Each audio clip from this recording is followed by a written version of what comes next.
Pimpin di dalam doa.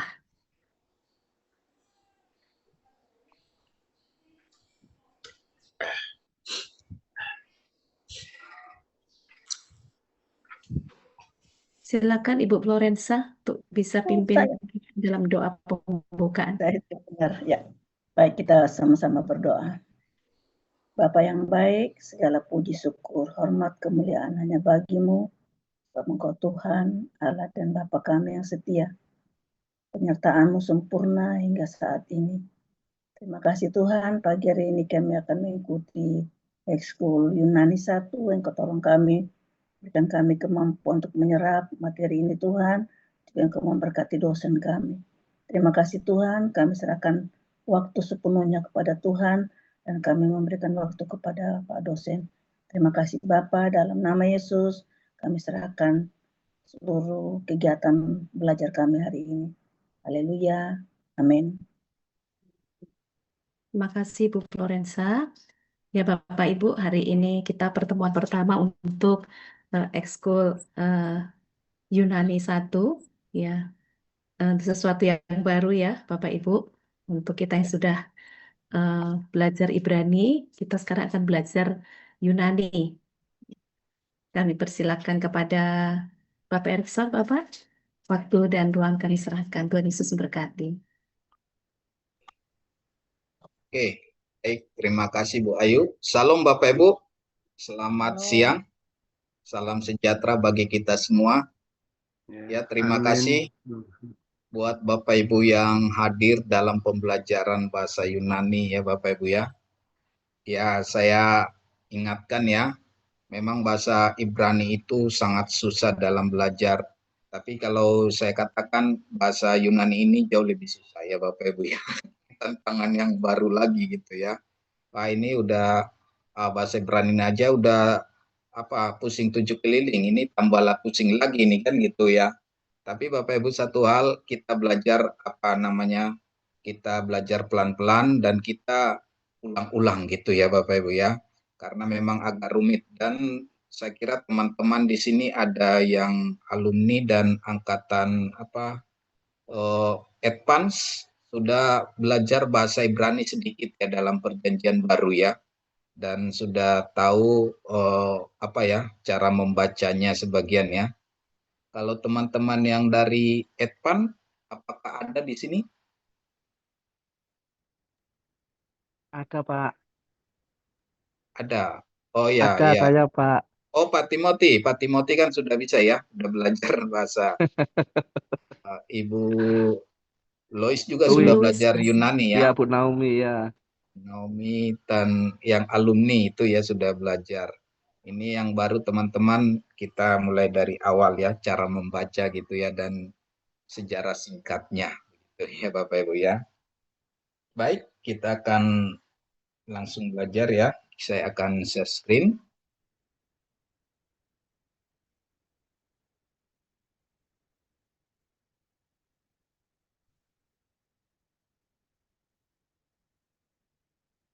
Oh, belum bisa ya. Oh, iya sebentar.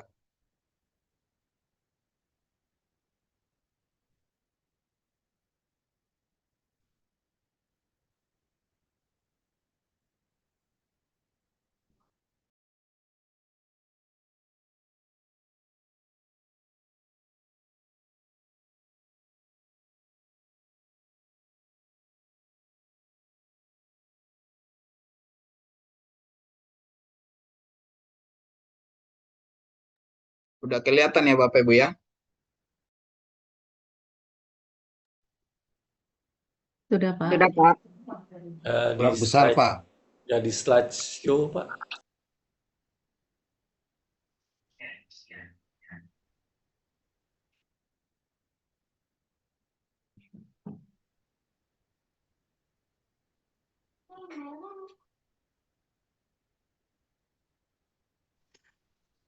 Pagi Pak dosen. Ya sudah ya. Sudah Pak.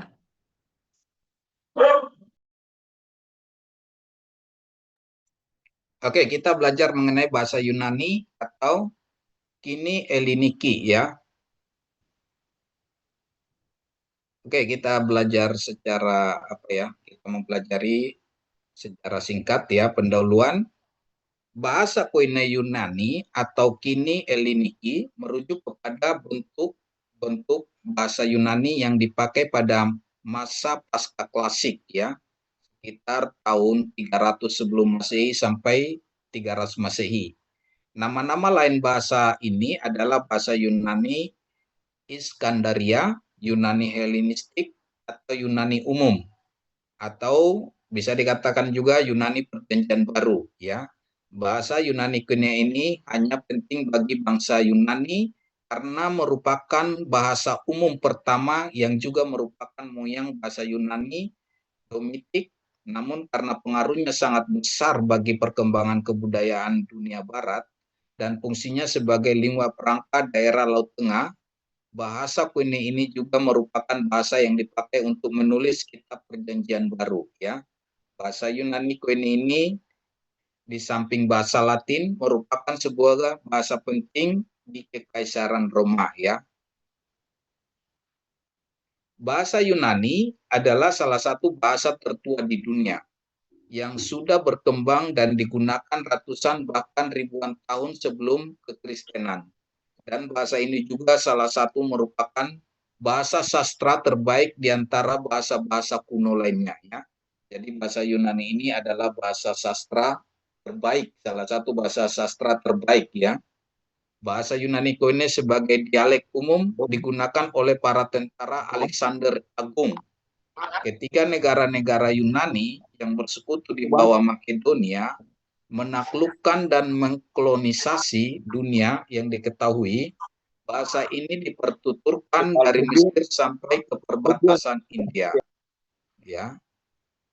Meski unsur-unsur bahasa Koine baru terwujud pada masa Yunani klasik akhir, periode pasca klasik Yunani dari mangkatnya Alexander pada tahun 323 sebelum Masehi, ketika budaya-budaya di bawah pemerintahan Helenistik pada gilirannya memengaruhi bahasa ini. Periode ini selanjutnya dikenal dengan istilah bahasa Yunani Pertengahan ya. Ditarik munculnya pada pendirian Konstantinopel oleh Konstantin I tahun 330, masa pasca klasik ini juga merujuk pada diciptakannya dan perkembangan bahasa Yunani Koine selama keseluruhan era Helenistik dan Romawi pada sejarah Yunani sampai munculnya abad pertengahan. Bahasa Yunani telah dipakai dalam beberapa zaman, antara lain masa perkembangan awal ya. Ini sekitar tahun 900 sebelum Masehi. Tahun 900 sampai 330 sebelum Masehi itu masa Yunani klasik ya. Jadi disinilah Bapak Ibu filosofi-filosofi Yunani dalam menggunakan bahasa Yunani klasik ya. Seperti Thales itu ya, Aristoteles, Socrates itu ya, sekitar tahun 900 sampai 330 sebelum Masehi. Sedangkan masa Yunani Koine yaitu bahasa yang digunakan dalam Perjanjian Baru yaitu tahun 330 sebelum Masehi sampai 330 Masehi gitu ya. Nah, zaman ini 330 itu Alexander Agung, 330 itu masa Konstantinopel. Disitulah nanti pembuatan sinode pertama di Konstantinopel mengenai kanonisasi Alkitab Perjanjian Baru ya di Konstantinopel. Terus masa Bizantin tahun 330 sampai 1453 Masehi ya. Masa Yunani modern sekitar tahun 1453 Masehi sampai sekarang ya. Jadi Bapak Ibu Saudaraku, bahasa Yunani modern memang ada perbedaannya dengan bahasa Yunani ini atau Koine ya. Cuma nanti bahasa Yunani klasik itu sangat rumit ya dibandingkan bahasa Yunani Koine. Dan bahasa Yunani Koine ini lebih rumit dibandingkan masa Bizantin atau modern sekarang ya. Jadi bahasa modern sekarang itu ada penyederhanaannya, ya. Misalnya contohnya Bapak Ibu ya, dalam kasus kata benda gitu ya.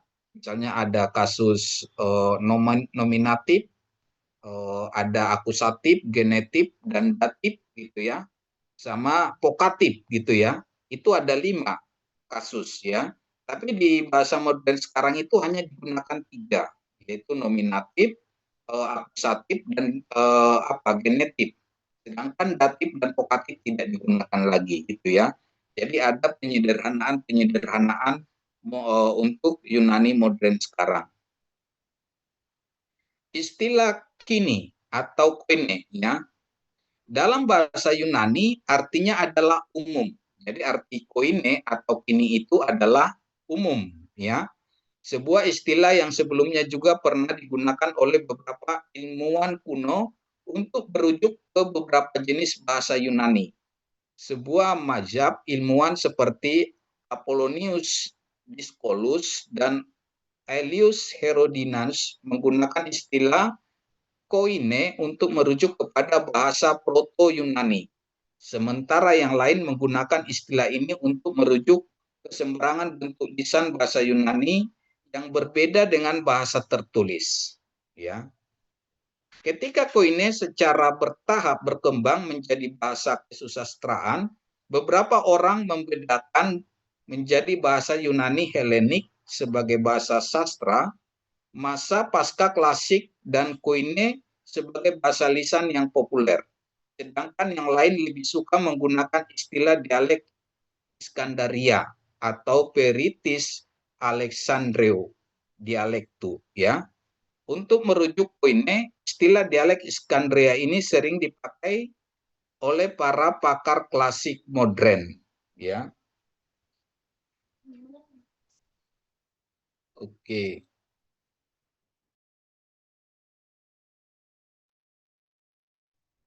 Akar atau asal-usul dialek umum bahasa Yunani tidaklah begitu jelas sejak masa kuno ya. Masa zaman Helenistik sebagai besar pakar mengira bahwa koine muncul karena pembaruan 4 dialek utama Yunani kuno ya. Di mana itu komposisi dari 4 itu. Pandangan ini didukung oleh pakar linguistik dari Australia pada tahun 1901 oleh P. Kretschmann di bukunya Die Step Dekone. Sementara sang pakar Jerman Wilamowitz dan Prancis Anthony Millet yang peneliti mereka berdasarkan pengaruh kuat unsur-unsur bahasa Yunani Atik seperti partikel sigma ya, sigma dan bukan tap atau rho sigma daripada rho ya. Thalassa, contoh katanya thalassa. Di yang lain membuat itu thalata atau arsenikos atau arenikos gitu ya. Jadi Bapak Ibu ada beberapa dialek-dialek dalam Yunani kuno gitu ya. Jadi untuk dialek koine ini beberapa ahli berpendapat itu dari campuran beberapa dialek yang ada di Yunani kuno, gitu ya. Oke. Dengan kata lain, bahasa Yunani bisa dianggap sebagai bahasa Atik dengan campuran ketiga dialek Yunani lainnya. Kadar penting unsur-unsur non-Atik lainnya dalam bahasa koine bisa bervariasi tergantung daerah dunia Helenistik yang berbeda-beda. Jadi misalkan kosakata dari pemukiman Ionia di Asia Kecil dan Siprus lebih banyak memuat kata-kata Ionia daripada yang lain. Bahasa kesusastraan koine pada masa Helenistik banyak menyerupai bahasa Atik, sehingga seringkali disebut sebagai Atik umum ya. Jadi ini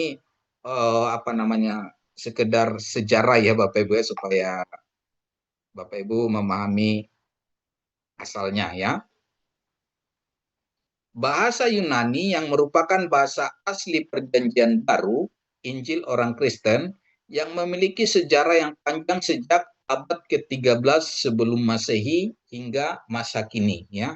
Jadi bahasa Yunani ini adalah bahasa tua, ya, salah satu bahasa tertua di dunia, ya. Bentuk paling dini dari bahasa ini disebut Linear D, itu sekitar abad ke-13 sebelum Masehi. Bentuk bahasa Yunani yang lain digunakan oleh penulis dari Homer abad ke-8 sebelum Masehi hingga Plato abad ke-4 sebelum Masehi. Disebut bahasa Yunani klasik, alfabet Yunani berasal dari abjad Fenisia, seperti halnya dengan alfabet Ibrani.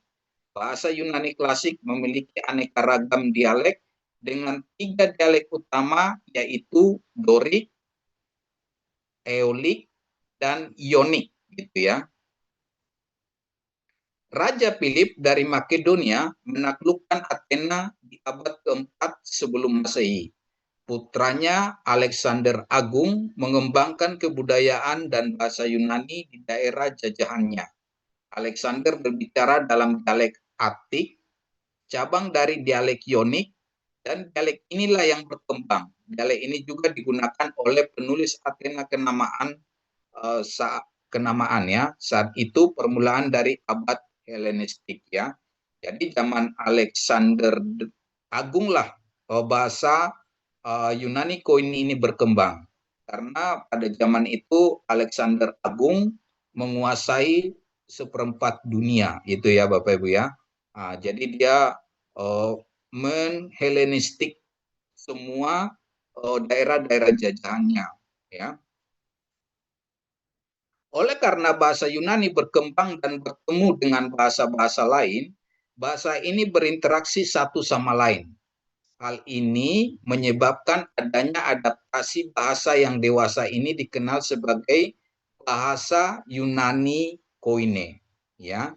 Kata kini, Koine, berarti umum, bermakna bahasa sehari-hari, atau bahasa Yunani Koine adalah bentuk yang lebih sederhana dari bahasa Yunani klasik, dan banyak unsur-unsur yang hilang dari bahasa Yunani klasik, dan bahasa Yunani inilah yang digunakan dalam Septuaginta, yaitu terjemahan Tanakh Ibrani Perjanjian Lama ke dalam bahasa Yunani Perjanjian Baru yang ditulis dan tulisan-tulisan dari bapak-bapak gereja, ya.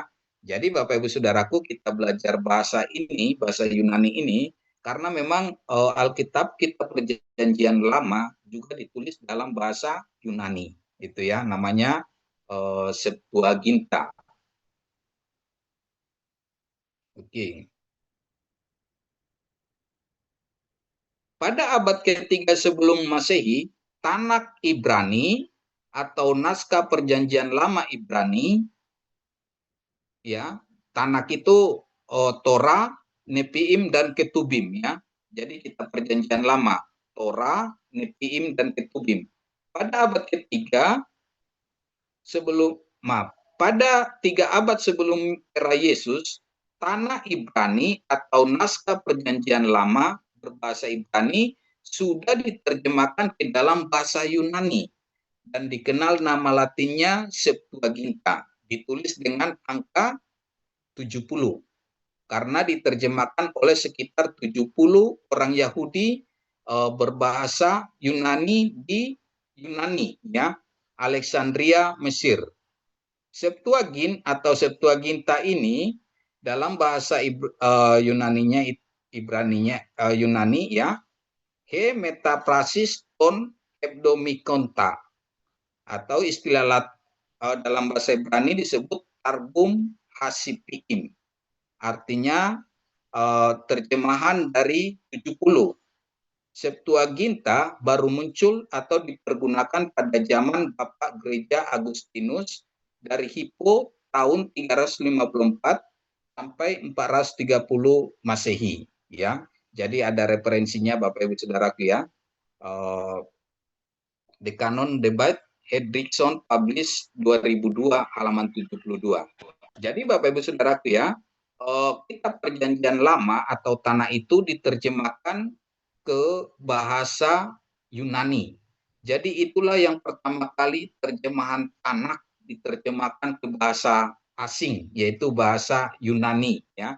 yang diterjemahkan oleh 70 orang Yahudi, ya, 70 rabi. Jadi kalau 70 itu setiap suku itu diambil 6 gitu ya Bapak Ibu ya. 6 rabi gitu ya. Jadi untuk menerjemahkan ini. Dan para rabi ini ya Bapak Ibu ya, mereka itu langsung dari Yerusalem. Jadi zaman Ptolemeus meminta orang-orang Yahudi, cendekiawan Yahudi yang ada di Yerusalem untuk datang ke Alexandria di Mesir. Jadi ke-70 orang ini atau cendekiawan orang Yahudi ini disuruhlah tinggal di masing-masing tempat yang berbeda gitu ya. Jadi pada ketika Raja Ptolemeus mengundang mereka tidak tahu apa tujuannya, dan Ptolemeus juga tidak memberitahu apa maksud dan tujuan dia mengundang ke-70 rabi ini gitu ya. Jadi ketika 70 rabi ini ditempatkanlah di tempat masing-masing yang berbeda, dan Ptolemeus meminta supaya kitab Torah yang pertama, yaitu Kejadian, Keluaran, Imamat, Bilangan, Ulangan itu diterjemahkan ke dalam bahasa Yunani, gitu ya. Jadi diterjemahkan, masing-masing mereka disuruh menerjemahkan ke-70 orang itu dengan 70 hari lamanya, gitu ya. Jadi 70 hari, ya. Nah, jadi itulah. Jadi setelah mereka terjemahkan selama 70 hari, ternyata masing-masing rabi itu menerjemahkan sama persis dengan rabi-rabi yang lain, padahal mereka bukan di satu tempat, di tempat yang berbeda gitu ya. Dan dari sini kita bisa ambil kesimpulan bahwa di situ juga sebenarnya Tuhan sudah turut campur tangan gitu ya. Dan menariknya Bapak Ibu ya, angka 70 ya, kalau angka 70 itu dalam Alkitab kita itu memiliki makna itu bangsa-bangsa lain, ya, bangsa-bangsa lain, ya. Jadi kalau bicara 70 itu bangsa-bangsa lain di luar bangsa Yahudi, gitu ya. Dan Tuhan Yesus juga membuat pola pemuritan dengan 70. Yang 12 itu orang-orang Yahudi, ya, dan yang 70 itu ada 70 murid lainnya itu orang-orang dari bangsa-bangsa lain, ya. Jadi seperti itu pola Tuhan. Dan keturunan Nuh juga ada 70 gitu ya. Dan ketika orang Yakub ya dibawa ke tanah Mesir itu juga 70 gitu ya. Jadi ada makna angka 70 itu dalam mindset Yahudi gitu ya, ada maknanya. Jadi angka 70 itu merujuk ke bangsa-bangsa lain. Sehingga ada istilah juga, ada istilah 70 tafsir. Nah, jadi ketika Torah itu turun di Gunung Horeb dan diterima Musa, orang Yahudi mempercayai bahwa ketika turun kitab Torah itu turunnya dengan 70 bahasa atau 70 tafsir gitu ya Bapak Ibu ya. Jadi ada angka 70 ya. Jadi angka 70 itu merujuk kepada Septuaginta. Dan di orang Batak ada marga Napitupulu. Napitupulu itu marga itu yang 70. Jadi Napitupulu itu kan bahasa Batak. Napitupulu artinya yang 70. Jadi ingat kalau Septuaginta itu Napitupulu yang 70 gitu ya, untuk mengingatkan Septuaginta. Ya. Eksistensi Septuaginta adalah kehendak Tuhan. Kitab ini banyak dikutip para rasul Kristus dalam menulis berita Injil Kerajaan Allah dalam bahasa Yunani Perjanjian Baru. Jadi Bapak Ibu Saudaraku, ketika kitab Tanakh tadi diterjemahkan dari bahasa Ibrani ke bahasa Yunani oleh 70 orang-orang Yahudi atau rabi ya. Jadi ini terbentuklah namanya kitab Septuaginta. Dan kitab Septuaginta ini itu sebagai rujukan oleh murid-murid Tuhan Yesus. Kenapa Bapak Ibu ya?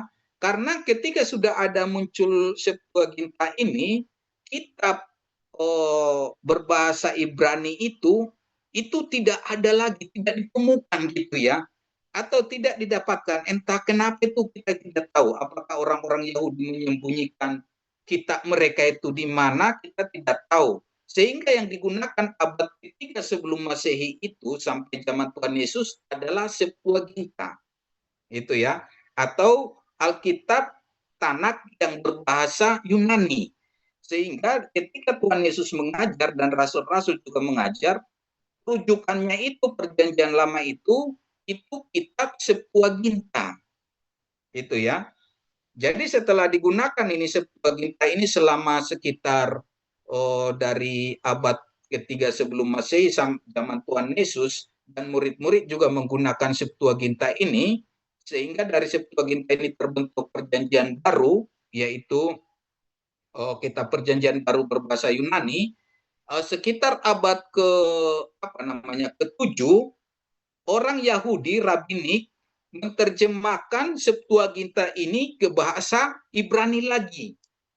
Itu namanya teks Masorah, gitu ya, teks Masorah. Jadi tadi dari bahasa Ibrani diterjemahkan ke bahasa Yunani dan digunakan bahasa Yunani Koine ini. Kenapa? Karena kitab Ibrani itu mungkin orang-orang Yahudi menyembunyikannya karena mereka takut gitu, seperti itu disembunyikan gitu ya, sehingga yang digunakan dalam liturgi waktu itu adalah kitab Septuaginta. Dan abad ke-7, sekitar abad ke-7 sampai abad ke-10 Masehi, kitab Septuaginta ini diterjemahkan lagi ke bahasa Ibrani. Dan itulah yang dinamakan teks Masorah. Gitu ya. Terus Bapak Ibu Saudaraku, sekitar tahun 1948 atau 45, saya maaf lupa ya, ditemukanlah kitab Gulungan Laut Mati. Jadi sebenarnya itulah yang aslinya tulisan Ibrani asli, bukan yang teks Masorah. Itu ya Bapak Ibu ya. Dan ternyata ketika diterjemahkan dari Septuaginta ke bahasa Ibrani lagi, di cross check dengan Gulungan Laut Mati, itu semuanya hampir sama gitulah, kita katakan 100%. Karena ada perbedaan-perbedaan oleh karena orang Yahudi saja gitu. Karena orang Yahudi yang tidak mengakui Yesus itu menyelewengkan Mesias itu gitu ya. Ya nanti next kita lihat ya. Oke, jadi apakah dasarnya penerjemahan dari Septuaginta berbahasa Yunani ini? Bukankah tanah Ibrani adalah kitab yang sakral? Perlukah ia diterjemahkan ke dalam bahasa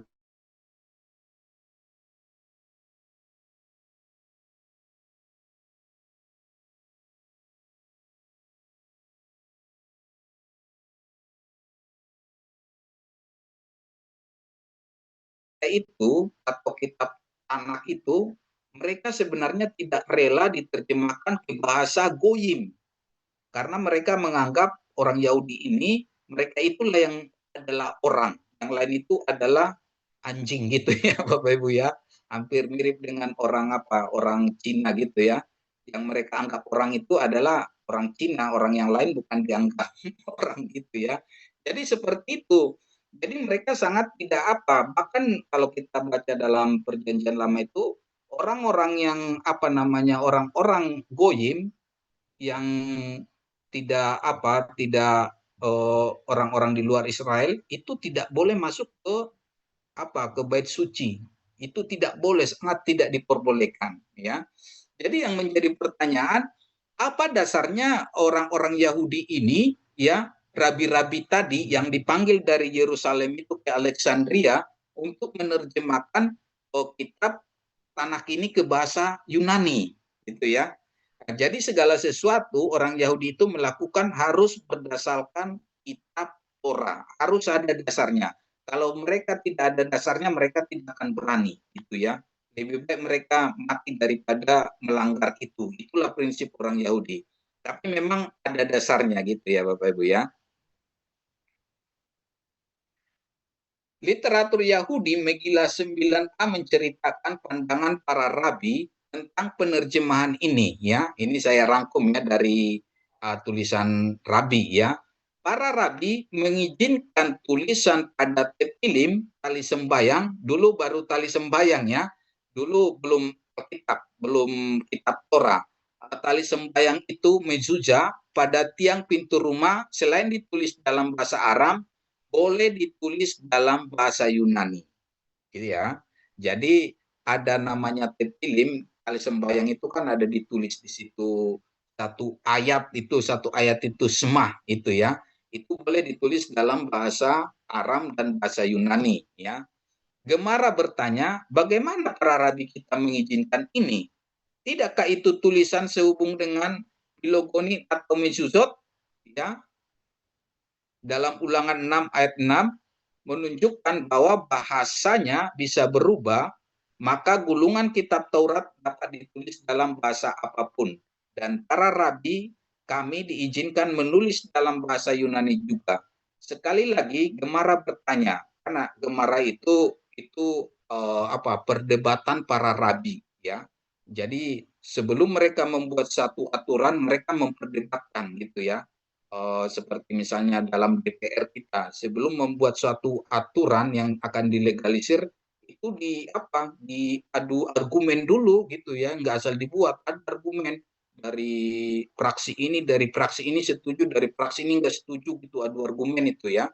Setelah sudah final nanti baru dibubuhkan atau diresmikan atau dibuat suatu dilegalisir gitu ya Bapak Ibu ya.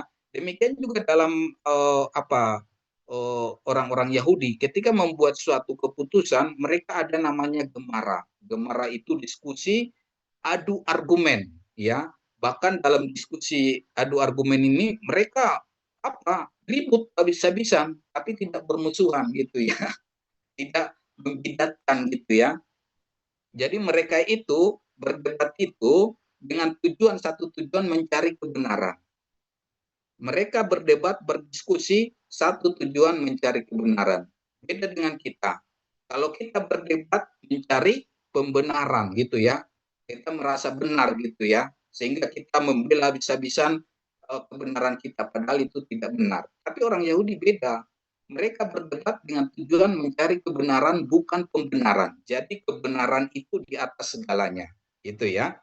Jadi kita ini juga perlu kita teladanin. Kita berdebat, adu argumen, boleh habis-habisan, tapi dengan satu tujuan, mencari kebenaran yang benar-benar gitu ya, Bapak Ibu ya. Maka gulungan kitab Taurat dapat ditulis dalam bahasa apapun, dan para rabi kami diizinkan menulis dalam bahasa Yunani juga. Sekali lagi Gemara bertanya, para rabi kita mengizinkan. Secara eksplisit, para rabi mengizinkan penulisan gulungan Torah dalam bahasa apapun ya. Oke. Raja Talmi atau Raja Yunani Mesir Ptolemy II yang memerintah tahun 283 sampai 246 sebelum Masehi mengumpulkan 72 orang bijak Yahudi dan menampung mereka di 72 rumah, dan dia tidak mengungkapkan kepada mereka untuk tujuan apa dia mengumpulkan mereka.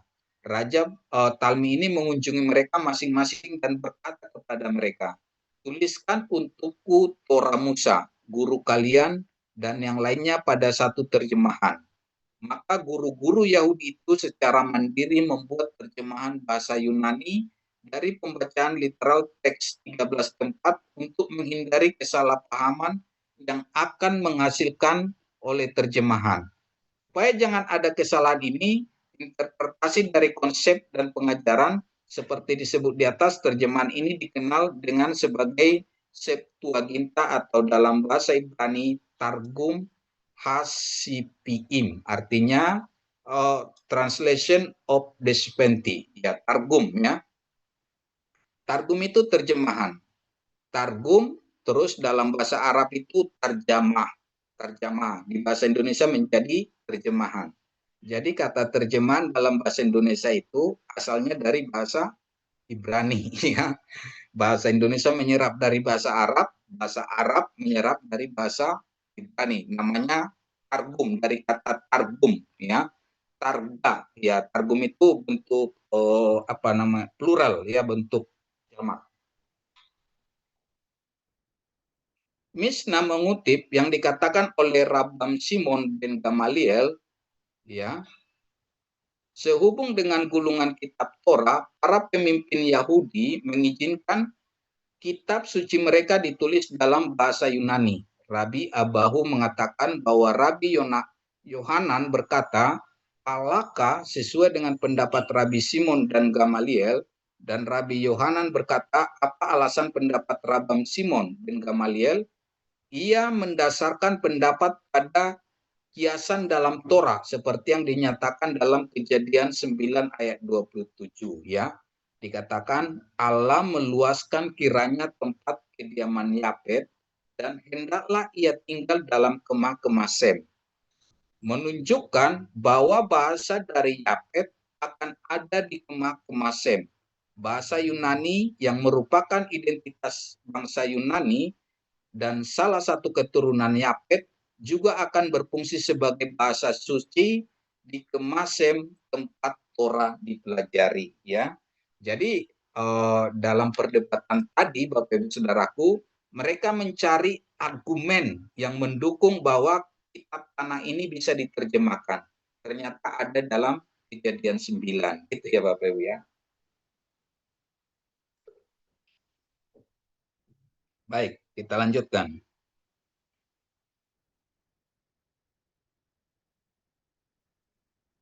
Gemara bertanya, ya, Gemara tadi itu tempat adu argumen orang-orang Yahudi, ya.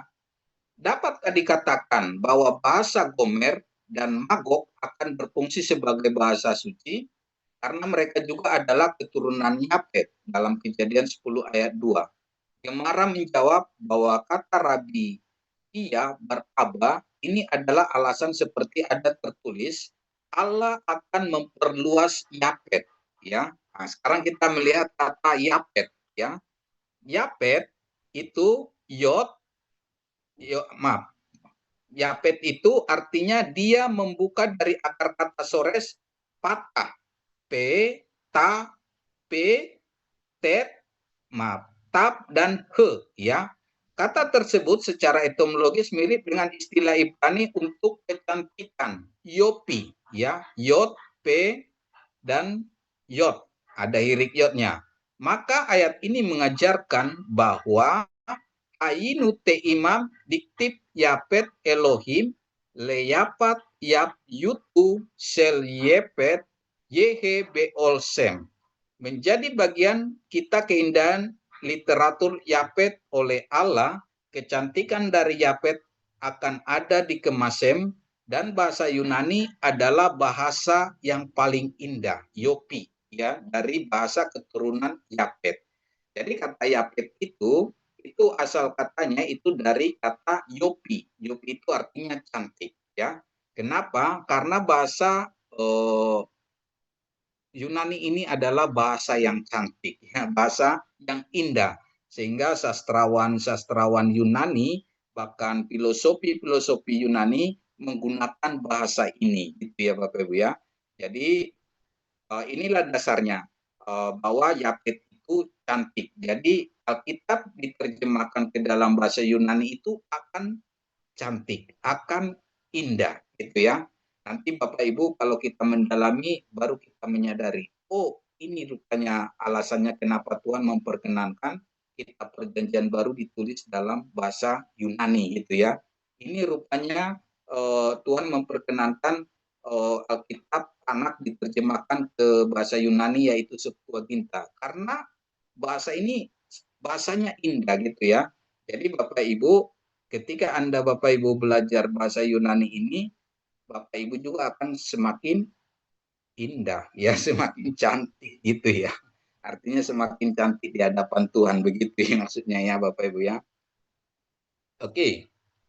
Dalam Kejadian 9 ayat 27, Allah meluaskan kiranya tempat kediaman Yafet, dan hendaklah ia tinggal dalam kemah-kemah Sem, tetapi hendaklah Kanaan menjadi hamba baginya. Ya, itu dikatakan dalam Septuaginta. Wah, ini maaf tulisannya kurang bagus ya, karena ketika saya copy paste ke apa ada berantakan ya.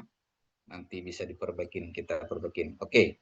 Tentu saja Septuaginta bukan satu-satunya terjemahan Taurat. Ada juga Targum Yonatan dan Uzel, Targum Yerusalmi, dan Targum Okelos. Jadi Bapak Ibu, kalau Targum-Targum ini itu terjemahan atau tafsiran tapi dalam bahasa Aramaik gitu ya, Aramaik.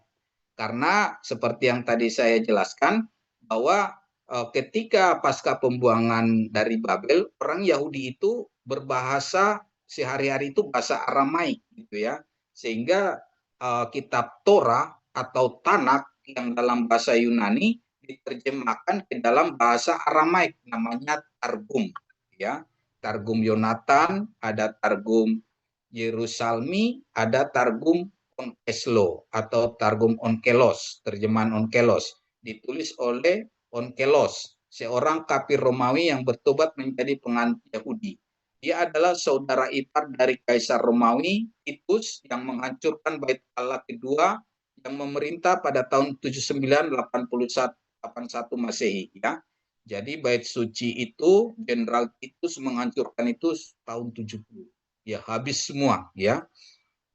Onkelos melakukan perjalanan ke Israel untuk bertobat, belajar di sana di bawah bimbingan para pengajar Talmud Yahudi, Rabi Eliezer Hagadol dan Rabi Yehosua ben Hania.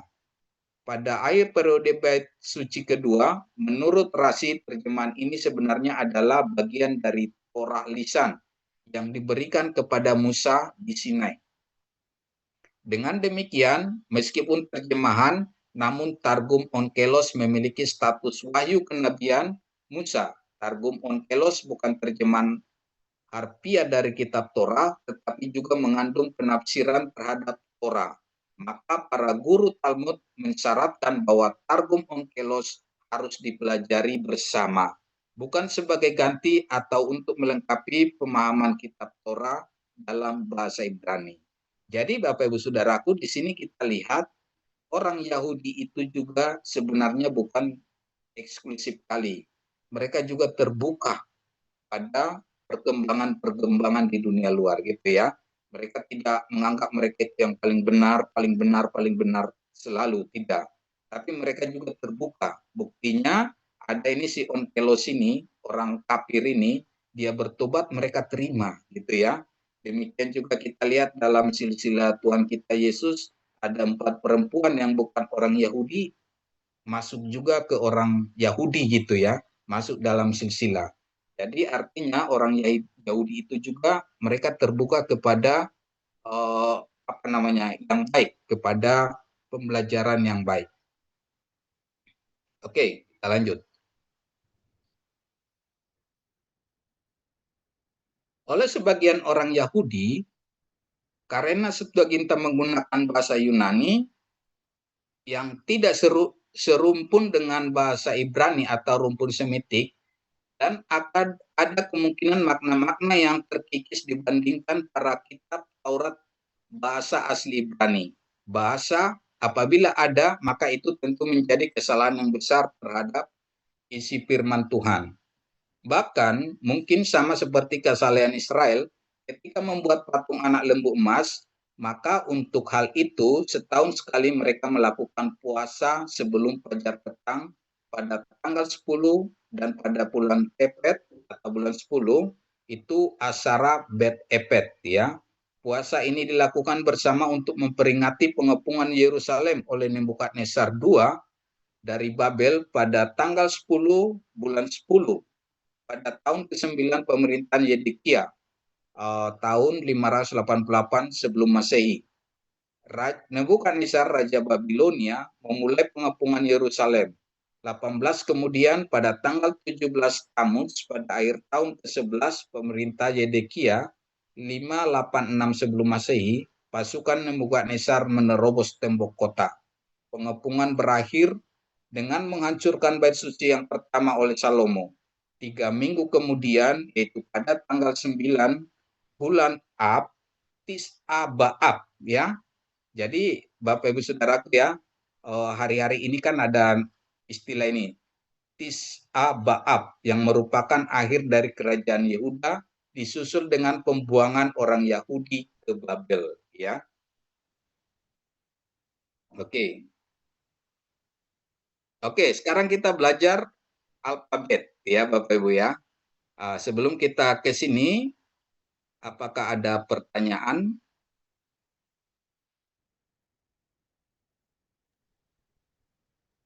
Oke, Silakan sebelum Bapak kita Ibu. ke sini, ada pertanyaan saya kembalikan ke Ibu Ayu dulu ya, sebelum kita melanjutkan.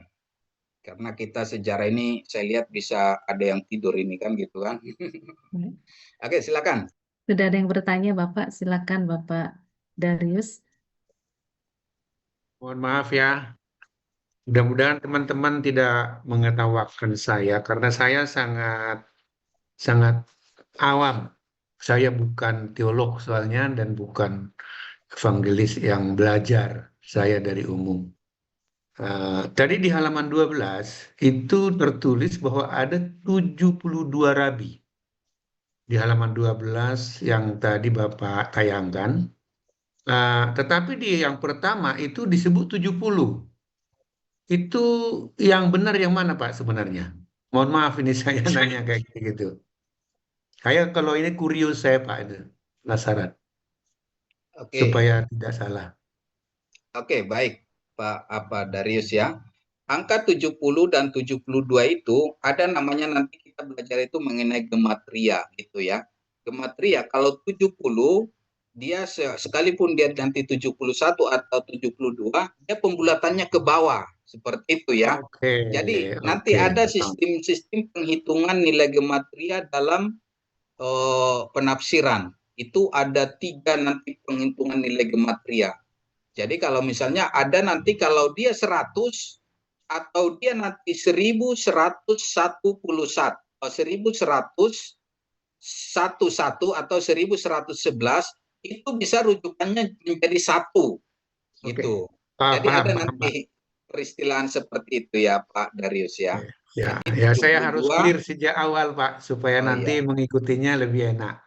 Yang Oke. kedua Pak, tanah sama Taurat itu bedanya apa? Oke. Tanah itu tadi saya sampaikan itu singkatan dari Torah, Nepiim, dan Ketubim. Oke, jadi Taurat Torah bagian dari itu tanah.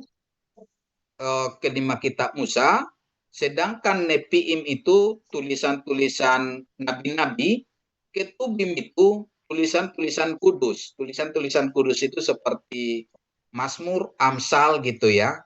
Sedangkan Nepiim itu tulisan nabi-nabi itu, misalnya Yesaya gitu ya, Yosua gitu, itu tulisan. Jadi Pak sekarang, makasih. Alkitab kita itu dibagi 3, itu Tanakh, Nepiim, dan Ketubim. Oke. Kita perjanjian baru juga dibagi 3 umum. Apa-apa itu? Injil, sejarah, sama saya lupa Pak, belum apa. Ya, Injil sama surat-surat sama Surat-surat, Wahyu. Wahyu ya. Ya, itu ya. Baik Pak, terima kasih. Oke, sama. Supaya basisnya benar dulu saya Pak. Oke. Thank you. Maaf ya teman-teman yang lain kalau pertanyaan saya stupid question. Ya, bagus Pak, ada pertanyaan. Bapak dosen kita selalu menjawab dengan baik. Terima kasih Pak dosen. Pertanyaan berikutnya dari Bapak Hotma. Silakan Pak Hotma. Baik, terima kasih Bu Ayu. Selamat siang, Pak dosen. Pak dosen, saya tertarik mengenai di Septuaginta itu, Pak dosen. Kedengaran suara saya, Pak dosen? Jelas Pak Hotma. Ya, jadi saya bertanya, waktu Yesus mengajar di Bait Allah dan membuka kitab suci, berarti itu udah Septuaginta ya, Pak ya, bahasa Yunani. Itu yang pertama. Terus yang kedua, apakah kan waktu itu saya ingat waktu ada 4 bahasa, salah satunya bahasa Ibrani itu hanya dipakai oleh para imam atau para ahli-ahli Taurat gitu kan di Bait Allah. Sementara Aram itu kan bahasa daerahnya mereka, Yunani bahasa internasionalnya, dan Romawi bahasa kekaisaran. Nah, apakah waktu Yesus itu membuka eh, Taurat itu sudah masih bahasa, kan udah disembunyikan Pak, kata boleh cerita Bapak, apakah bahasa Yunani atau bahasa Torah itu udah bahasa Ibrani Pak? Itu yang saya bingung. Sehingga kan Bapak bilang setelah itu baru ada penerjemahan Masorah itu ya Pak ya, Iya. diterjemahkan lagi ke bahasa Ibrani sebelum ditemukannya di kitab Laut Mati itu. Mungkin itu Pak yang saya pengen tahu aja sih. Gitu. Yesus membaca Oke. Torah bahasa Yunani atau bahasa Ibrani? Terima kasih. Oke, makasih Pak Hotman. Memang dalam hal ini ada dua penafsiran, ada mengatakan Yunani, ada bahasa Ibrani. Tapi satu hal gini ya Bapak Ibu ya, ada tadi 4 bahasa digunakan zaman Tuhan Yesus. Yang pertama itu bahasa sehari-hari itu Aramaik ya, bahasa pemerintahan itu Latin, bahasa liturgi itu Ibrani, dan bahasa perdagangan atau internasional itu Yunani. Oke, tadi bahasa Ibrani itu hanya digunakan pada saat apa tadi Pak? Dan di mana? Ibadah-ibadah ya ya di bait Allah, di bait Allah oleh para imam Taurat gitu kan. Iya, berarti itu menggunakan bahasa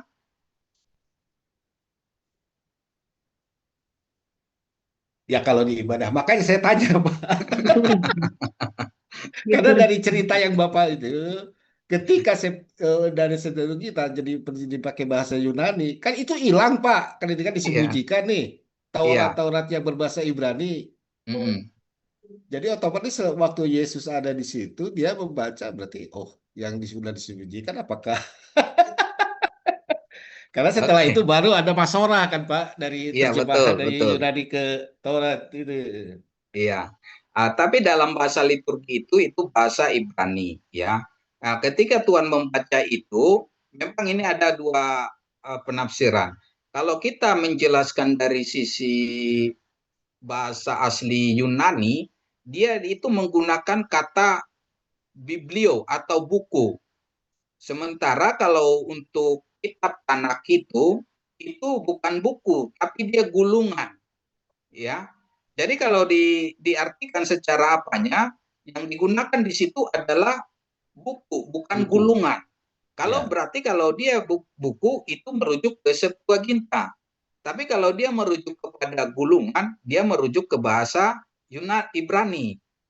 Dan seperti yang tadi, hanya bahasa Ibrani itu digunakan dalam dalam liturgi dan di bait Liturgi suci. ibadah. Ya. Jadi ini juga ada pertentangan apakah itu bahasa Ibrani atau bahasa Yunani. Tapi secara terjemahan bahasa Yunani itu merujuk kepada buku, bukan gulungan, gitu kan?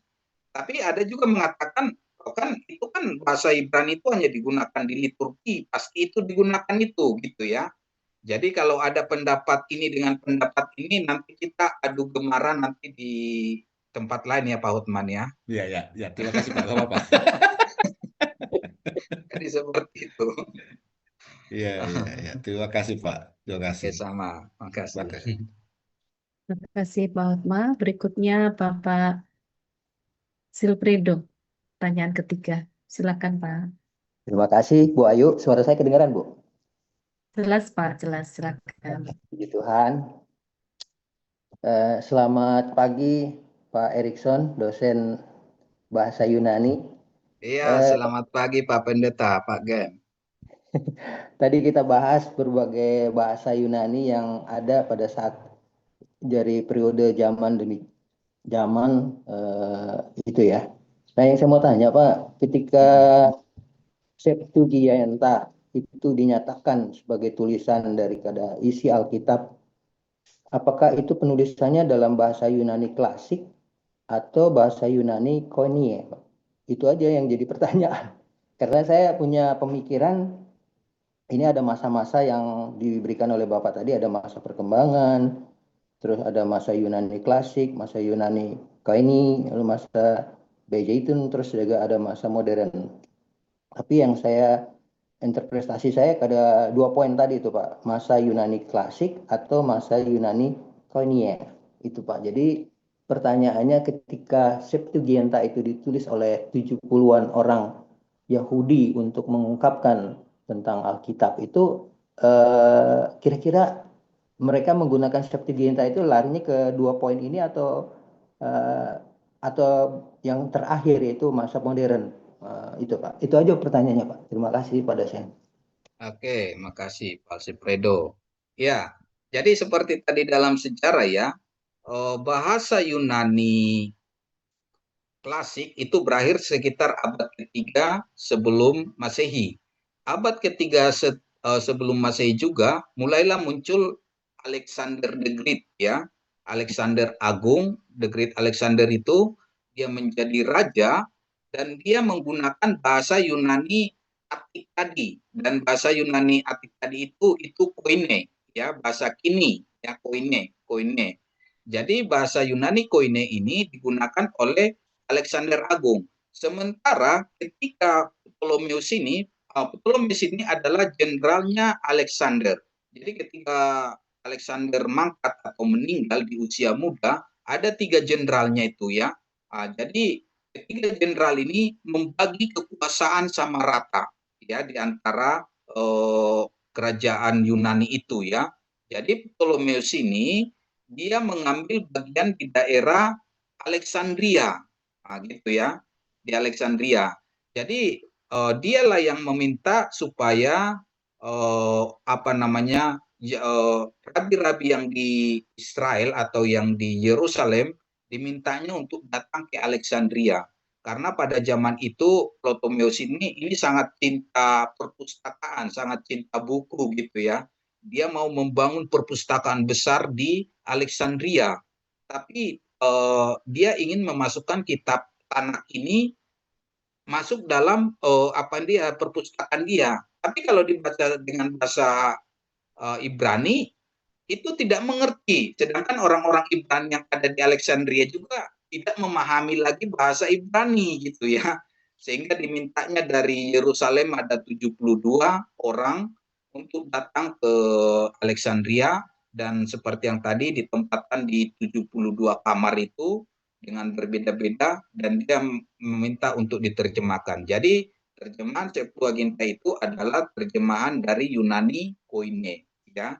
Dan mereka menerjemahkan itu pada zaman Tuhan Yesus. Tuhan Yesus juga menggunakan Yunani Koine ini atau Septuaginta ini. Artinya ketika Septuaginta ini diterjemahkan orang Yahudi dan sudah dibukukan dan Tuhan Yesus menjadi rujukannya, berarti Septuaginta itu adalah valid gitu ya, karena Tuhan Yesus tidak pernah mengkomentarinya dengan hal yang apa. Artinya Septuaginta itu valid, dan itu juga digunakan oleh gereja mula-mula. Kan belum ada kitab perjanjian baru. Kitab perjanjian baru itu ditulis sekitar tahun 60 sampai tahun 100 Masehi. Dan memang itu tulisan itu juga kan masih berpencar entah kemana-mana, belum disatukan. Dan disatukan itu di kanon itu oleh bapak-bapak gereja pada abad ke-4, abad ke-5 yang di Bizantin gitu kan, sekitar tahun 419 di Bizantin. Baru di situ dibukukan kitab perjanjian baru secara utuh. Sementara ketika murid-murid itu Alkitab mereka adalah Septuaginta, itu rujukannya Septuaginta gitu ya. Kira-kira seperti itu Pak Silfredo. Terima kasih Pak dosen untuk penjelasannya. Kembalikan ke Bu Ayu. Terima kasih untuk Pak Silfredo. Masih ada satu penanya lagi Pak. Bapak Riki dari Jayapura. Silakan Bapak. Ya, shalom. Terima kasih Ibu. Bapak dosen mau bertanya Bapak dosen. Oh, silakan Pak. Ya, kalau kita orang yang belum tahu berbahasa lah Pak, ya buta huruf lah katakan begitu Pak ya. Kalau kita belajar bahasa Indonesia kan ini Budi berarti IENIBUDI kira-kira begitu Pak ya. Kalau bahasa Yunani gimana Pak? Kalau kita mau mulai belajar bahasa Yunani, kira-kira begitu Pak. Makasih Pak ya. Oke, Iya, makasih Pak iya, Riki. iya. Berarti ini Tuhan berkati maksudnya ya. ini untuk melanjutkan pembelajaran ini kan? Iya, iya kira-kira. Iya. Karena Minta ini, maaf Pak Guru, Pak dosen minta maaf ya. ya Ini kayak orang buta ini huruf lah istilahnya. Iya. iya, ini untuk melanjutkan berarti. Oke, Oh sekarang iya, kita iya. lanjutkan Oh ya. sudah, oh sudah mendahului ini. Iya, aduh. Iya, Ya, ya, makasih. oke, makasih. Kita lanjutkan aksara-aksaranya ya. Oh iya.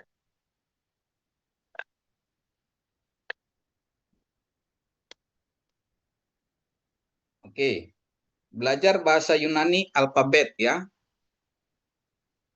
Iya.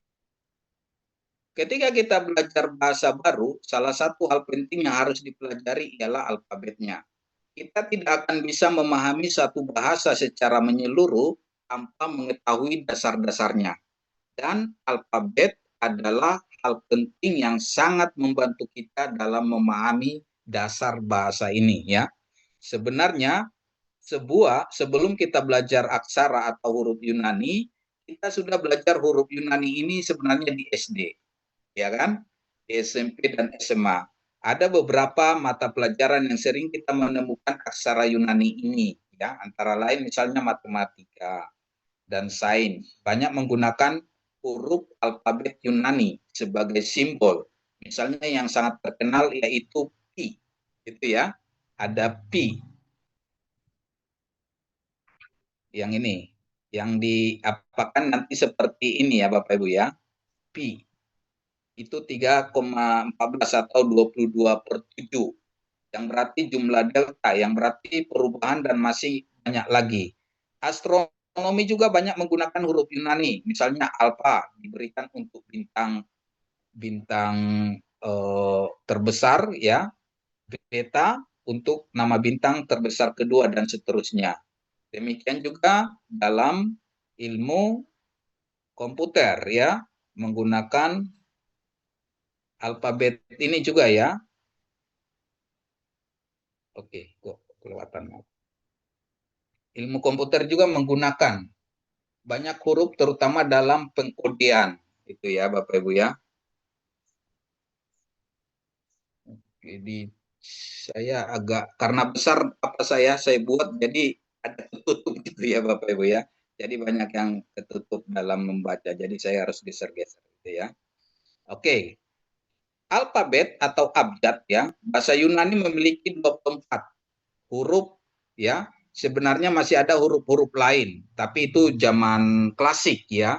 Tetapi tidak digunakan lagi sebelum periode klasik. Perjanjian Baru Yunani ditulis dalam huruf kapital tanpa tanda baca, tekanan suara, bahkan tanpa spasi atau huruf sebagai contoh frasa pertama Yohanes 1 ayat 1. Jadi Bapak Ibu Saudaraku, zaman dulu abad pertama Masehi atau abad ketiga atau zaman Septuaginta, penulisan aksara itu semuanya nyambung. Ini seperti ini. Dan itu menggunakan huruf besar, aksial ya, unisial ya. Ini huruf besar semua. Kalau ini kita baca ini kan susah gitu ya. Seperti misalnya seperti ini saya coba tulis ya. Tapi kalau kita yang sudah memahami, kita sudah tahu gitu ya. Saya sering tulis contoh-contoh seperti ini.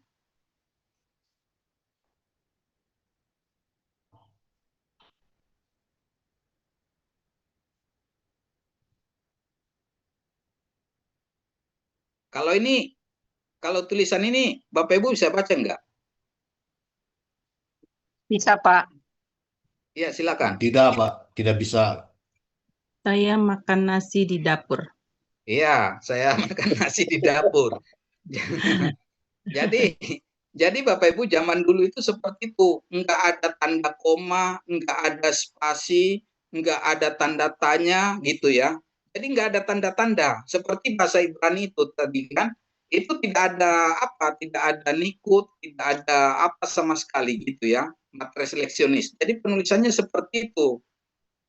Enggak ada vokal gitu ya, enggak ada vokal. Jadi dalam bahasa Yunani juga seperti itu, cuma dalam bahasa Yunani kan ada vokalnya gitu ya. Tapi penulisannya mereka seperti ini. Ini kalau kita baca itu en arki in hologos.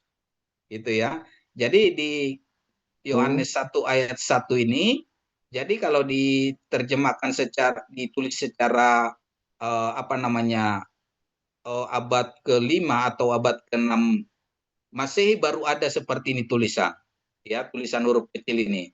Tapi dulunya seperti ini semua, huruf besar semua, dan tulisannya tidak ada spasi, tanda koma, tidak ada aksennya sama sekali. Jadi polos ya. Nah, jadi tulisannya kira-kira seperti apa saya ini, latar belakang saya ini, seperti inilah tulisannya dulu, zaman dulu itu ya.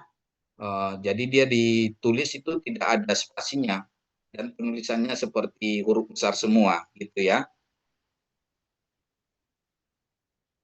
Oke, kita lanjut.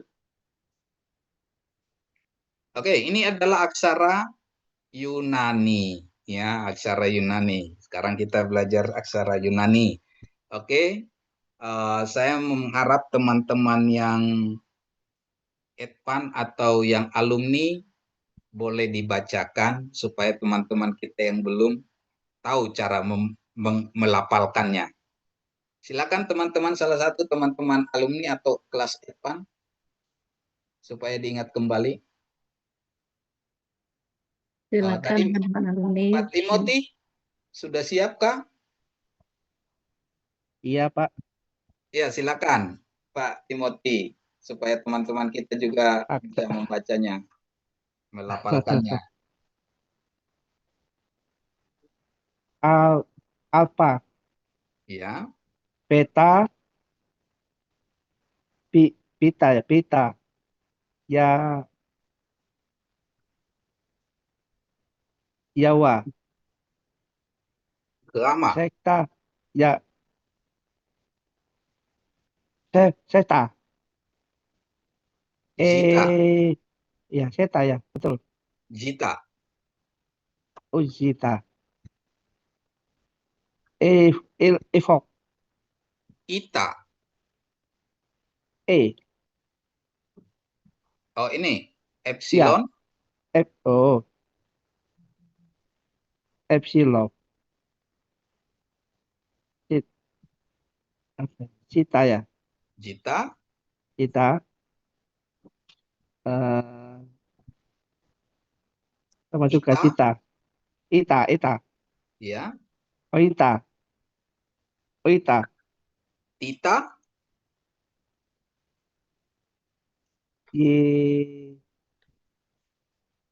Yewita. Yota, Oh, yo. Kana. Yota kana. Yota. Terus ini Kana. Kappa, Oh, apa? Ja. Wah, kok lupa Lambda, saya, Pak. Apa, Pak? Lambda. Oh, lambda. Ini Mi, Il. Imi. Mi, Ni, Ni. ya, Il. Isi, Omikron. Omikron. Ini Omikron. Ya, ini Pi, Ro, Maksa. Tap, Epsilon, Epsilon, Pi, Pi, Hi, Psi, Omega. Sierra. Omega. Omega ya. Oke, satu lagi dari teman-teman alumni kemarin. Ada alumni kemarin? Belum pernah dapat Pak Erikson. Hah? Belum pernah dapat. Kita cuma eksegesis perjanjian baru. Oh, dalam eksegesis kan dipelajarin sedikit Enggak, ini. sama sekali belum, Pak. belum pernah diperkenalkan. Oh, ini ibu siapa? Louis. Saya Lois, Pak. Oh, di angkatan 4 belum kali ya, Bu ya? Belum. Angkatan 3 Baru sama belum, Pak. Baru tahu ini. Oh iya ya. Iya, jadi Angkatan 3, pendahuluan juga belum pernah, Pak. Bahasa Yunani baru ini, Oh, Pak. baru ini ya. Iya. Dulu Oh. Pak Mat nggak ngajar ini, nggak, maksudnya. Oh gitu ya. Iya. Oke. Oke, Makasih, ini Pak. ada. Ya, makasih Bu Luis informasinya.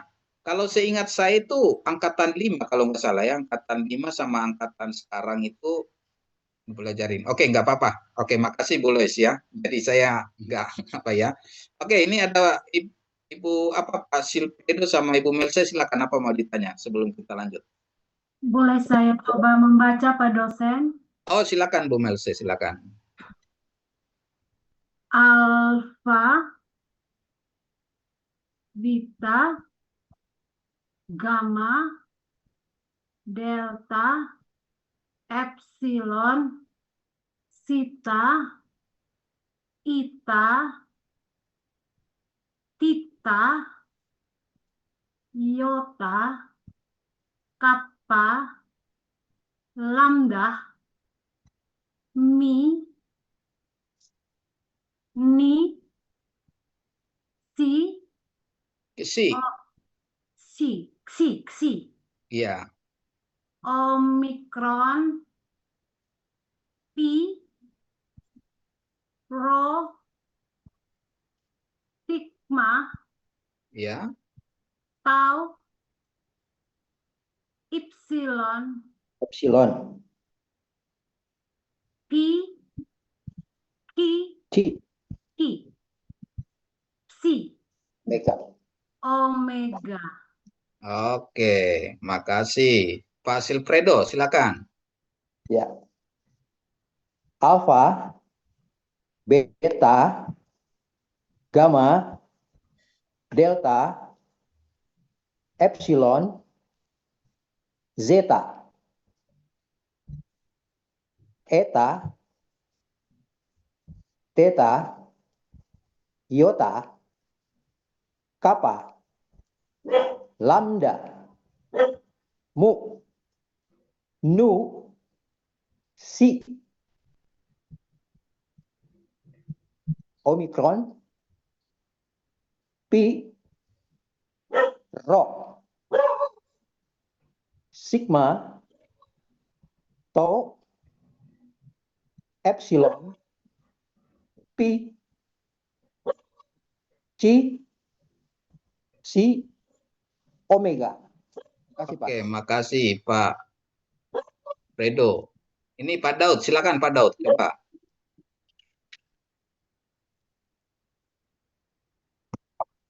Halo, Pak Daud hilang, lempar ya. Saya coba ya Pak dosen. Ya, silakan Pak. Shalom. Ya, Jelas silakan suaranya Pak. Jelas.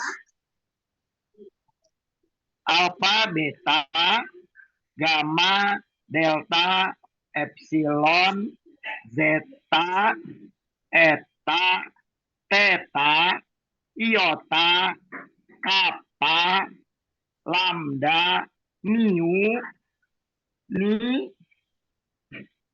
si, omikron, pi, po atau ro, sigma, tau, epsilon, pi atau phi,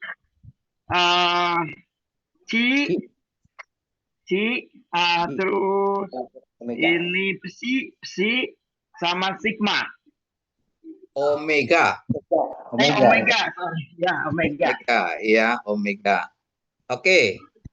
Ini dari apa Pak Junaidi? Pak Junaidi kayaknya ini paling benar ini nanti untuk membacanya. Silakan Pak Junaidi.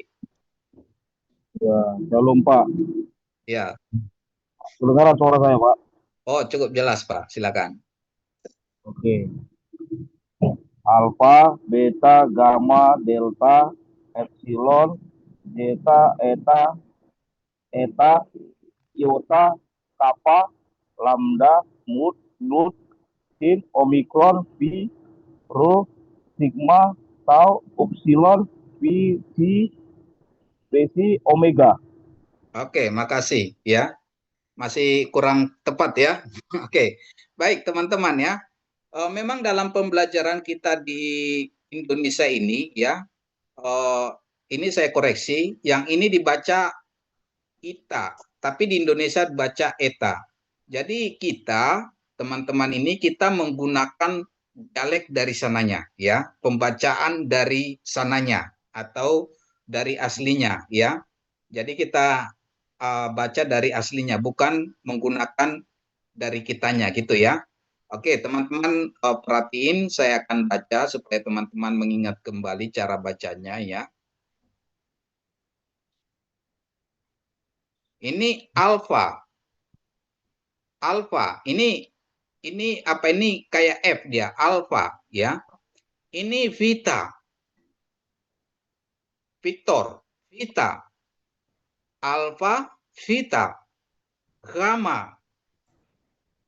Alfa, sekali lagi, vita, gamma. Rama. Gamma ini bukan G tapi dia GH. Gamma. Gamma. Ya. Oh, gamma. Terus ini delta. Delta ini bukan D. Bukan D, tapi dia TH atau DH. Ya. Delta. Delta. Delta. Epsilon. Epsilon. Theta. Theta. Zeta. Theta. Eta. Eta. Theta. Theta. T tiba. Theta. T. TH. Theta. Oh, Theta. Iota. Theta. Kappa. Theta. Lambda. Lambda. Lambda. Mi. Mi. Ni. Kok sama? Kok sama? Mi sama. M dan N. Mi, Oh, ni. ni. Oh, mi, ni. Kalau ini nanti itu N, bukan P ya ini ya. Ni. Ni. Ini kesi. Kesi. Kesi. Kesi. Omikron. Omikron. Pi. Phi. Rho. Rho. Sigma. Sigma. Taf. Ini bukan tahu tapi taf. Taf. Taf. Taf. Ipsilon. Ipsilon. Bukan upsilon tapi I. Ipsilon. Jadi gini. I. Ipsilon. Apa ya? Ipsilon ini O. Mulut kita kan bilang O, apa yang keluar I. I itu ya, jadi Ipsilon gitu ya. Dalam bahasa Mandarin I sama dalam bahasa Belanda I. O tapi keluar I ya. Ipsilon ya. Terus ini ini F, V. Ini H, Hi. Atau sering juga disebut C, CH. Terus ini Psi.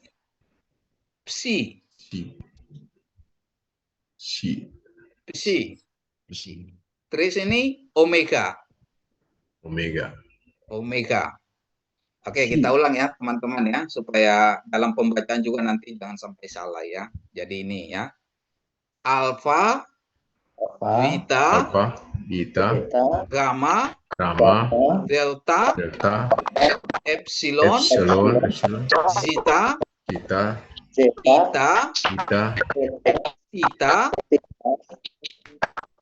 iota, kappa, lambda, mi, ni, si, omikron, pi, rho, sigma, taf, ipsilon. Si.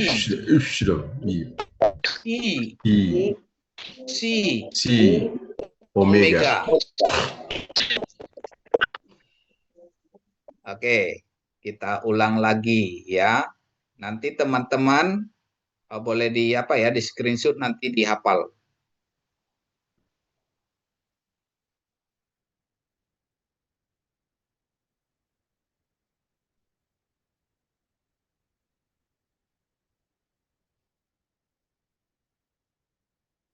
Oke, ini ya bacaannya ya. Alfa, Vita, ini E tapi EI. Jadi E, Vita ya. Gamma, Delta, Epsilon, Zeta, Eta, Theta, Iota, Kappa, Lambda, Mi, Ni, Xi, Omicron, Pi, Rho, Sigma, Tau, Epsilon, Pi, Hi, Psi, Omega. Ya. Alpha, Vita, Gamma, Delta, Epsilon, Zeta, Eta, Theta, Iota, Kappa, Lambda, Mi, Ni, Xi, Omicron, Pi, Rho, Sigma, Tau, Epsilon, Pi, Hi, Psi, Omega. Gampang ya Bapak Ibu ya.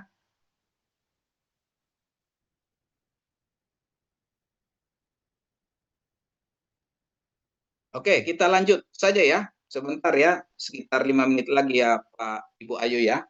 Nggak Iya, apa-apa Pak. dikit-dikit ya. Silakan. Supaya nanti teman-teman bisa hafal ya. Oke, kita mulai dari alfa. Alfa, bacanya alfa, dia transliterasinya A untuk kata plan. Vita, ya, bacanya Vita, transliterasinya V, Victor. Ya, transliterasinya V atau Victor untuk kata pegue, ya. Gamma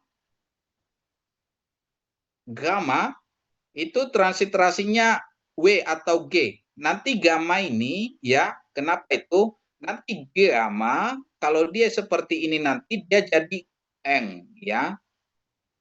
Tapi kalau dia nanti dia jadi misalnya ketemu dengan huruf iota, dia menjadi Y.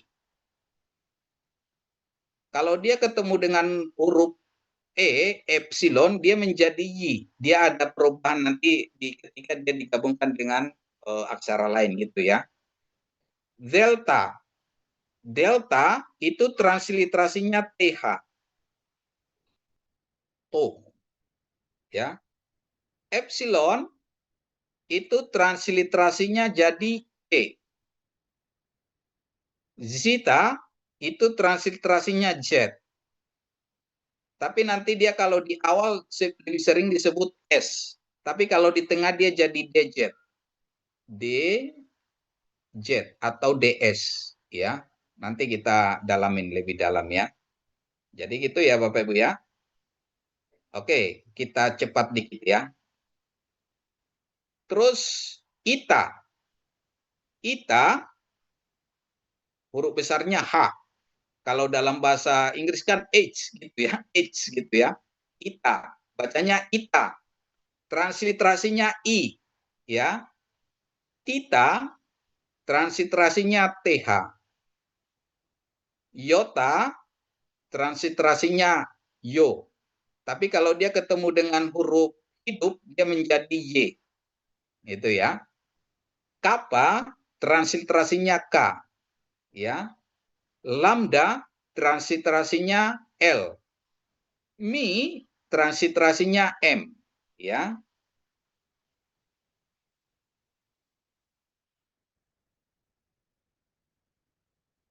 Ni, ya. Ni, transliterasinya jadi N, bacanya Ni. Xi, bacanya Xi, transliterasinya X atau KS gitu ya, KS bisa nanti ya. Terus Omicron, dia O pendek ya. P transliterasinya P untuk kata papa. Rho transliterasinya R untuk kata Romeo. Sigma transliterasinya S. Ini ada 2 sigma. Ya. Jadi dalam bahasa Yunani ada sigma sopit ya. Kalau dalam bahasa Ibrani kan ada 5, nun sopit, tap sopit, gitu, mem sopit gitu ya. Tapi dalam bahasa Yunani hanya 1 sopitnya.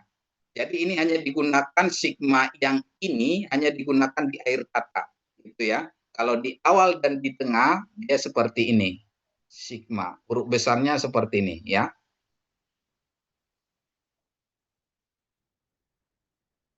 Oke, kita lanjut. Tap ya, tap. Tap itu translasinya T. Ipsilon, ini katanya tadi ipsilon. Ini kan Y ini untuk huruf apanya? Huruf besarnya I. Ipsilon.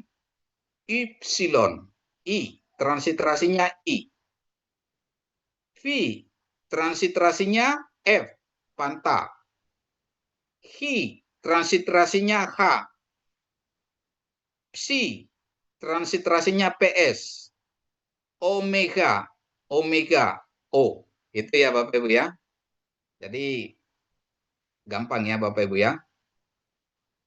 Oke.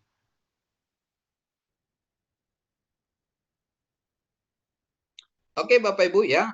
Minggu depan kita cara penulisnya dan penjelasan lebih dalam ya. Karena waktu kita sudah habis. Jadi satu hal yang Bapak Ibu ini dihafal dulu ya. Minggu depan. Jadi seperti tadi pagi saya katakan buat sebuah nyanyian gitu ya. Nyanyian alfabet Ibrani, alfabet Yunani. Nanti minggu depan saya harap teman-teman sudah ada nyanyiannya. Nanti saya minta secara random nanti saya minta satu-satu untuk nyanyi gitu ya. Tapi pengucapannya jangan salah ya Bapak Ibu ya. Nanti pembacaannya itu sangat mempengaruhi dari pengucapan kita. Karena kita mau membaca secara aslinya. Jadi ketika nanti Bapak Ibu ada waktu jalan-jalan ke Yunani menggunakan bahasa ini, orang Yunani tidak kaget gitu. Contohnya misalnya Bapak Ibu Saudaraku kan dalam bahasa Inggris one itu kan bacanya one. Betul enggak ya? Jadi jangan sampai kita, wah saya sudah belajar bahasa Inggris, tapi bilang kata one dia bilang gitu kan nanti diketawain orang Inggris sono kan gitu ya. Jadi kita juga, oh saya sudah belajar bahasa Yunani. Ketika tadi nanti kita memperkatakan thank you atau Evaristo ke orang lain di Yunani, ketawa mereka, kok salah ucapannya, bukan gitu kan. Nanti bilang one gitu ya. One bilang tu nanti to, kan salah. Bilang tri nanti bilangnya tre, itu kan salah. Bilang por bilangnya por.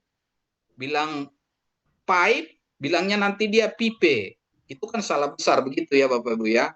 Jadi dalam bahasa Yunani ini juga gitu. Nanti dalam pengucapannya juga saya harap kita sesuai dengan yang ada di Yunani gitu ya. Sehingga bahasa ini bahasa hidup. Nanti Bapak Ibu ada waktu ke Yunani jalan-jalan, ketika menggunakan bahasa ini mereka juga mengerti. Jangan sampai kita bilang satu, one gitu, padahal one. Gitu ya. Jadi gitu ya Bapak Ibu ya. Jadi ini teman-teman dihafal ya. Sekali lagi saya saya ucapkan ya Bapak Ibu hafal ya. Alfa, beta, gamma, delta, epsilon, zeta, eta, theta, iota, kappa, lambda, mi, ni, psi, omikron, pi, rho, sigma, tau, ipsilon, phi, psi, omega. Ya, seperti itu ya. Mungkin kalau 1 menit saya kasih, kalau ada pertanyaan teman-teman boleh ya, sebelum kita tutup, waktu udah habis. Bisa slide 12 Pak dosen ditayangkan. Mungkin bisa nanti Bu, teman-teman bisa bantu karena waktunya sudah ini. Betul Ibu Ayu. Iya, kan nanti waktunya berjalan. Baik ya, Bapak Ibu, terima kasih ya. Mau tanya udah habis. Saya kembalikan ke Ibu Ayu ya. Terima kasih teman-teman. Minggu depan kita babat habis lagi. Erapta. Terima Apa kasih. bahasa terima kasih erapta, bahasa erapta. Ya, baik Bapak Ibu, kita mengucapkan terima kasih kepada Bapak dosen Erikson yang sudah dari kemarin ya Pak ya maraton Ibrani 2, Ibrani 1 dan Yunani. Kiranya Tuhan terus memberkati Bapak, berikan kesehatan, kekuatan, hikmat yang luar biasa, memimpin kita, menuntun kita supaya kita bisa semua. Baik Bapak Ibu, saya minta waktu sejenak untuk memberikan informasi tentang ekskul karena ada beberapa yang